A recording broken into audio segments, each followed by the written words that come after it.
प्रिय छात्रों, नमस्कार। एनसीईआरटी गणित कक्षा 10वीं में आपका स्वागत है। हम लोग प्रश्नावली 5.2 का प्रश्न क्रमांक 14वां आप सॉल्व करेंगे। आइए सबसे पहले प्रश्न पढ़ लेते हैं। दिया गया है 10 और 250 के बीच 4 के कितने गुणज हैं। तो यहाँ पर अब हमें 10 और 250 के बीच में 4 से भाग जाने वाली संख्याएं खोजनी है, क्योंकि हमसे पूछा गया है 4 के गुणज। तो आइए इसको हम रफ में समझ लेते हैं। 10 और यहाँ पर 250 के बीच की बात हो रही है, इसलिए हम यहाँ पर लिखेंगे 10 में 4 का भाग नहीं जाता है, लेकिन 12 में 4 का भाग चला जाता है। तो 12 में आप 4 जोड़ते जाइए, 12 + 4 तो आपको मिलेगा 16। फिर 4 जोड़ेंगे तो आपको मिलेगा 20। तो इस तरीके से आपकी श्रेणी बनेगी 12, 16, 20 आगे बढ़ते जाएगी। लेकिन अंतिम पद भी आपको पता होना चाहिए, क्योंकि अंतिम पद का फॉर्मूला लगेगा तो कितने यानी n का मान मिलेगा। इसके पहले जो हमने क्वेश्चन किया है वो इसी तरीके से किया गया था। तो सबसे पहले हम अंतिम पद भी निकाल लेते हैं। 250 में अब रिवर्स में आपको घटना है। 250 में 4 का भाग जाता है कि नहीं, ये चेक कर लेते हैं। तो यहाँ पर 2 एकम 2 कैंसिल, 5 आ जाएगा। तो 2 यहाँ पर ये नहीं, 250 में हम 4 का भाग देने वाले हैं। तो 4 की टेबल में 24 तो बचेगा 1 और आएगा 0। तो फिर ये कैंसिल नहीं होगा, क्योंकि 4 दूनी 8 होता है, या 4 दिया 12 होगा। तो ये तो 10 है, लेकिन तो यहाँ पर और 249 तो हो ही नहीं सकता, क्योंकि यहाँ पर 9 है जो कि एक विषम संख्या है। तो अब 248 में चेक कर लेते हैं।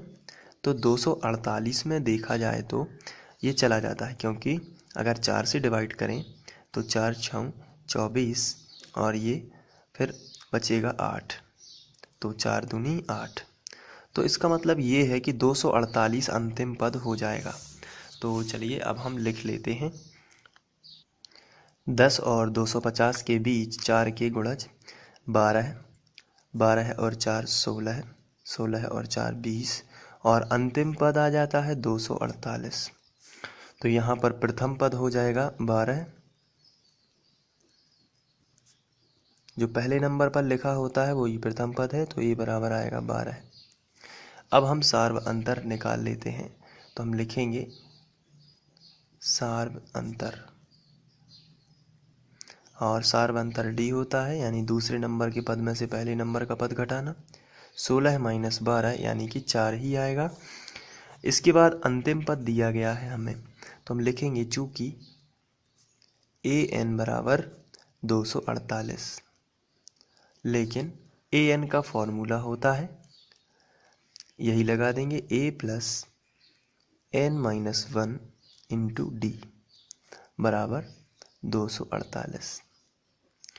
यहाँ पे जो a है इसका मान रख देते हैं, और ये जो d है इसका भी मान रख देते हैं। चलिए रखते हैं। a का मान आ जाएगा 12 + n - 1 और d का मान 4। तो यहाँ पर आप रखोगे 4 बराबर 248। यहाँ पर ये जो 12 लिखा हुआ है इसमें कोई भी चिन्ह नहीं लगा है, तो ये प्लस का माना जाता है। और प्लस के 12 का आप इस तरफ पक्षांतर करोगे तो माइनस।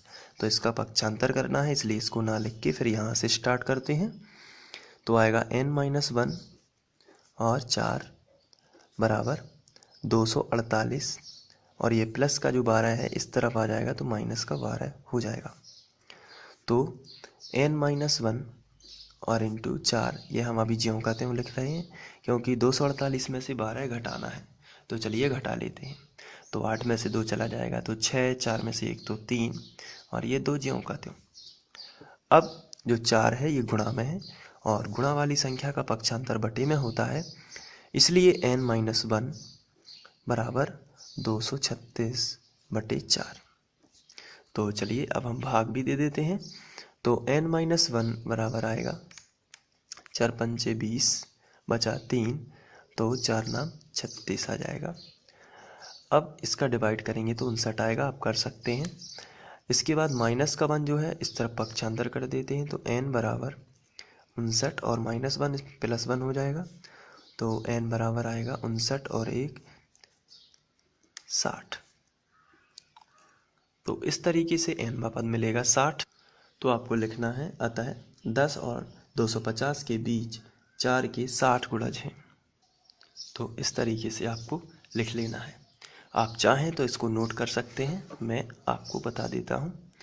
तो ये यहाँ से नोट किया जाएगा और ये इसके बाद ये वाला आप पॉज कर दीजिए वीडियो को और इसको नोट कर सकते हैं इसी तरीके से। और इसके पहले हम लोग 1 से लेके 13 तक के प्रश्न कर चुके हैं, और जिन बच्चों ने अभी तक नहीं देखे हैं वो वहाँ से अध्ययन कर सकते हैं। Thank you.